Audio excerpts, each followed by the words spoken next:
Hi everyone, welcome back to my YouTube channel. My name is Raven Joseph. I'm sorry that I'm eating while I'm recording. I am waiting for the food to thaw out so I can cook. So I'm gonna eat a quick snack. But thank you for joining me. I have a story for you today. Should I do the recommendation first? Yeah, I'll do the recommendation first.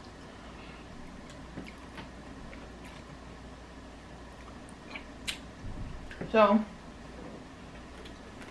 this is my recommendation for today. It's one of my favorite books to use in the morning time. It's called The Gratitude Journal for Women, and it was given to me as a gift. And I really like to write in it just to remind myself of what I do have. Sometimes I get so stressed over pursuing my goals that I forget like I've come this far, and you know, great things have happened for me and I need to be grateful for that. So that, along with my prayer journal, are and my affirmation thing that I'll show you. I can't find it actually. I stopped using it a couple of weeks ago because I started reading the Bible app, which I'll talk to you about another time. But yeah, this I use just to remind myself of the good things that I have in life. I am so blessed. Yeah, so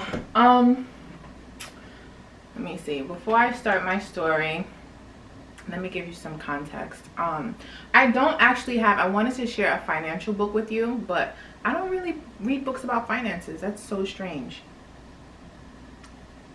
I'm trying to think about the last time that, I'm looking at my bookshelf, but I'm trying to think about the last time that I read a book on finances. I read articles on CNBC on my app, but I don't really have a book. I feel like the last one that I read was Rich Dad Poor Dad. That was years ago. But yeah, so the story is about finances. That's why I was trying to like show you my favorite finance book, but I really don't have one. Maybe I should start reading that. I'm gonna look into that. But yeah, so I want to tell you a story about my experience with my first car. So I am very hard-headed, very stubborn. I have learned a lot of things the hard way, and this is one of the things that I learned the hard way. So what year was that? I want to say 2006. That was that long ago? I think it was 2006. Yes, it was 2006 because I just started at Cortland. Yes, it was 2006. So that year I was tired of that. I was grown. I was really tired of commuting back and forth from school to home on the bus. I used to take the Greyhound or having to get a ride from somebody. So I was just like, I need a car. I'm gonna get a car. So I decided that with the $2,500 that I had, I was gonna get a used car. So I honestly was going to go by myself, and my mom was just like, go with your sister. So my sister took me to this place in Brooklyn, and if I knew the name right now, I really would put them on blast. But this was like a traumatizing experience for me, like seriously. I went there with my sister, and I was so excited about purchasing this car. It was going to be $5,000, and yeah, I just wanted to take it home. My sister had purchased the car there a couple of weeks before I did, so that's why she took me to that place in Brooklyn. And as I'm driving off the lot, I noticed the brakes were kind of loose. I don't know, but I know when I was stopping, it would take a while to actually stop. So I like went back to the dealership and let them know, and they were like, oh, that's fine, we'll have it fixed to you by Monday. So because it was a Saturday that I went in, they told me that they don't do paperwork on Saturday, so I have to wait till Monday to purchase the car. And I think, I want to say the total of the car was like $5,600, and I had already put the down payment on there. I don't think I put the whole $2,500. I think I put about $1,900, and the rest was going to be for like insurance and stuff like that. So the insurance went through. I was going to have Geico, and it was going to be $99 a month. mind you, I think what I was making was minimum wage, so I was making like $5.25 an hour at this point. And so I was super excited. Like when I got home that Saturday, I was like going to my new school, like the area there, and I was looking for like what kind of jobs are there, because I was like, I'm gonna get a job, so I make sure I pay this off or whatever. Like I even got an interview not too long after that, like to work in a grocery store. I don't know why they didn't just give me an interview on the phone, because I had to drive up there. But anyway, so I get to the dealership on Monday to pick up the car, and I get the, where is that paper? I know I didn't throw that paper away, but I get the receipt or whatever it is, the title, not the title, but the information basically for the loan, saying how much I owe, etc., etc. Tell me how I was supposed to pay $5,600 and like $5,600 and something dollars, and that bill said $28,000. $28,000 with overtime. That's how much I would have paid for the loan. Mind you, this is a '99 Chevy Malibu, and it's 2006. When I say like I was scared, like shake, like it was so bad, they didn't want to take the car back. They were like, you signed the papers for it, all this stuff, like, and I'm just like, how does this shit happen? Like, how am I supposed to pay this back? I don't have any money. I gave them the down payment or whatever.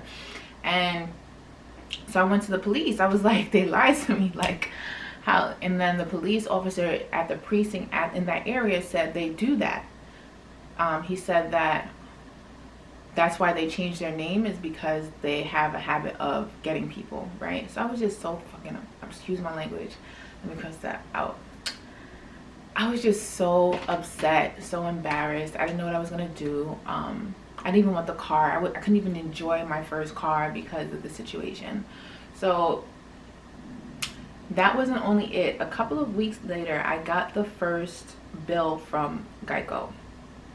So according to the letter that I got in the mail from the Geico, the people said that I was 99 years old. So when I left the dealership and my insurance was so low, was because they lied about my age on the application for Geico. So when it caught up, I was already home, long gone. So my insurance skyrocketed up. I was like, I gotta figure out how to pay this back. Like they're not going to take this car back. So I started going to like the Better Business Bureau, but because I was like so far up north and coming back and forth, it was just too much. So I had to take it out with that whole car situation. I hated that experience. Like that was when my anxiety actually started, like palpitations, all this stuff. And like a couple of months later, my bank account got frozen. Like it was just so devastating, like so devastating, that situation. But I actually, what happened after that? They actually came to take the car from Cortland. Like UPD, University Police, came to my room, knocked on my door one morning, was like, yeah, they came, they took your car or whatever. And I was just like, damn, like I felt like such a failure in that experience. Like my mom was like, I should have been patient or whatever, and I was just so upset. But what happened after that? So they took the car. I wasn't gonna go get it. Like I wasn't paying for that. Like if it was a new car, it's something to try to work towards. But the fact that it was a '99 Chevy Malibu is just, why? Like come on. So if I was home in the Bronx, then I would have fought it to the end. But being that I was commuting, I didn't. So that happened, and it really ruined my credit. And I was just so stressed over that I actually, because think about it, like this is on your account, now it's in collections, you have to pay this money. I was only making $5.15 or $5.25 an hour working at Price Chopper, I think, the grocery store in the Cortland area, and I still had school. Like I still had to study, I still had to stay focused. So I ended up just, it ruined my credit, that being repossessed. So I just claimed bankruptcy. Was it the following year?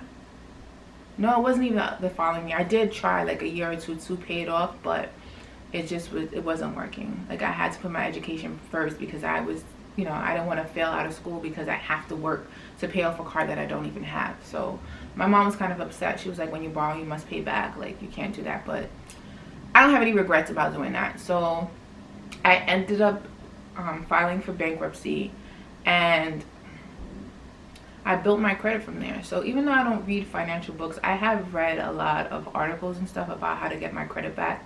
And one of the things that I did at first, what did I do? I waited, so the process went through when it was approved. Like it took me like a year or two after that to start my credit up again, because I'm like, you know, I still want my own home, I still want all these things for myself, so I need to build that credit back up, because I think my credit score was like a 4 something. So I got my first credit card. It was a prepaid card, or I don't know if it's called prepaid card, but I put $200 towards it, and then I was using it. I kind of get irritated with that card. I still have it because right now I think I have a $750 credit line, and that was like, what, I'm gonna say 8-9 years ago. Yeah, like 8-9 years ago. That's as much as they've given me. So I had that card just to build my credit. So I put stuff on it like my Netflix, and what else would I put on it? And I actually didn't get a credit card until I had like a consistent job too, and I was out of school. That's when I actually got the credit card. And so I used that for a while, and then I was just like, this is not enough. And I applied for another credit card, but this time I wasn't honest about how much I was making. I think I put $60,000 on there, but I wasn't making that much money. But I put that on there, and the credit limit, I want to say, it was probably like $1,000. And then I had gotten a Best Buy credit card because I was like furnishing my home and stuff like that, my apartment, getting a new TV.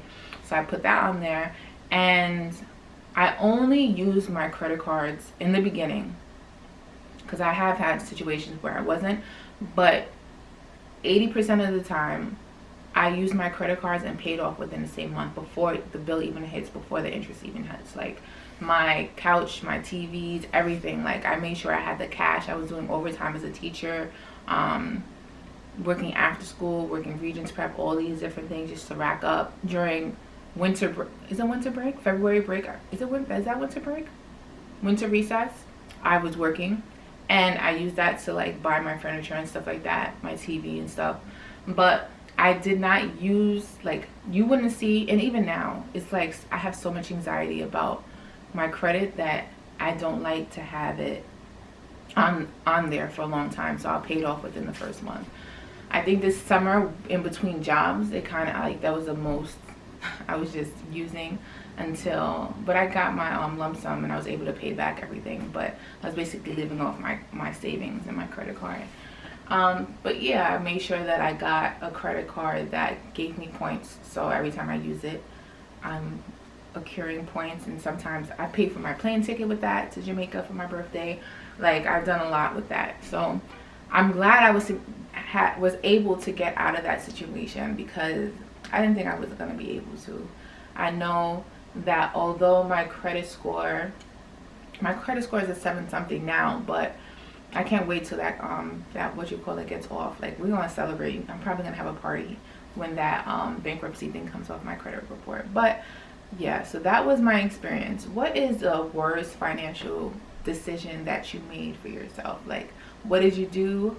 Why did you do it? And how did it turn out for you? So I would say that honestly, this happened, but I don't even want to buy my house now anyway. Like I got a car, and the next time I bought my car, I actually literally just paid off my car last month. And when I got my car, this car that I drive now, I actually went to the Honda dealership in Yonkers, because I refused to have that same situation. They're a certified dealership that I went to this time, and they took care of me. Like, I was really transparent with the guy. It was like, I don't want to get messed over, pretty much. He kept it real. There's this girl there, she's awesome. Her name is Sylvia. I think she still works there. She was working there at the time. Every time I get my car fixed, I go there. But like, awesome team. I trust them. Like, when I'm ready to get my next car, I'm more than likely gonna go there again. But that was traumatizing to see, like, how people just, they do not care. All they care about is money. And I think I was like 21, was I 19? 19 when that happened. So I did try to pay it off. It was epic fail, but it taught me to manage my credit. So I didn't claim bankruptcy yet, so 10 years is going to be next summer, but it taught me to manage myself my finances, pay attention, read the fine print. I don't really like signing anything without reading. So if somebody's like shoving something in my face like, here, can you sign this? I'm like, give me a second, let me read it first, because I'm not trying to make that same mistake again. So yes, read the fine print, go to certified people, ask around for referrals. Let me just open my book and tell you all the things that I am grateful for. Oh, so I just opened it to my birthday entry, and it says, wait, I don't even know if I want to read this out loud, but the first thing it says with my birthday entry, that was in April, it says, I'm grateful first and foremost for having my protector and guide. Of course, my Lord Jesus Christ. Yes, I've been saved. I can tell you about my story, that story, in another post. But yeah, I'm very grateful for God. I'm very grateful for my relationship with God. I don't think that I would have gotten this far with my life if I didn't have that relationship, and it's growing, it's getting stronger, and I'm pleased with it. I'm very pleased with and proud of my relationship with God. Yes, so thank you for watching. Make sure you subscribe, comment below. Remember, what was your experience, your worst financial experience or decision? Why did you do it? What happened? And what was the outcome? I'll see you soon. Bye.